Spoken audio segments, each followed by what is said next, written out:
NIA की red से हड़कंप। पीएफआई और नक्सली मामले में बिहार झारखंड के 14 स्थानों पर छापेमारी। पटना की फुलवारी शरीफ से कुछ महीने पहले ही पीएफआई का भंडाफोड़ भी हुआ। बिहार में 6 और झारखंड में 8 जगहों पर एनआईए ने छापेमारी की है। अभी हाल ही में बिहार के कई जिलों में एनआईए ने एक साथ सुबह रेड की थी। अब मंगलवार 3 मई को एक साथ बिहार और झारखंड के 14 जगहों पर ताबड़तोड़ छापेमारी से हड़कंप मच गया। राष्ट्रीय अन्वेषण अभिकरण एनआईए ने पीएफआई और भाकपा माओवादी के समर्थकों एवं सहयोगियों के खिलाफ यह अहम कार्रवाई की है। एजेंसी की यह कार्रवाई आतंकवादी संगठन को पुनर्जीवित करने एवं उनकी विचारधारा का प्रचार करने की साजिश की जांच से संबंधित है। एक अधिकारी ने यह जानकारी दी।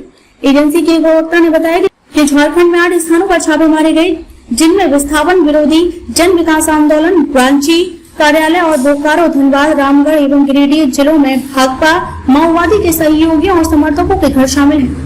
उन्होंने बताया कि बिहार में खगड़िया, गया और औरंगाबाद जिलों में 6 स्थानों पर छापे मारे गए। बता दें कि पटना के फुलवारी शरीफ से कुछ महीने पहले पीएफआई का भंडाफोड़ भी हुआ था। फुलवारी शरीफ मामले में मंगलवार 2 मई को एक आरोपी की गिरफ्तारी भी हुई है। वह उत्तर प्रदेश के संत रविदास नगर का रहने वाला अनवर राशिद बताया जा रहा है। छापेमारी को लेकर एजेंसी ने क्या कहा? एजेंसी ने कहा, जिन संदिग्धों के घरों की तलाशी ली गई, उन सभी के संबंध भाकपा माओवादी के पोलित ब्यूरो एवं केंद्रीय समिति के सदस्यों से है।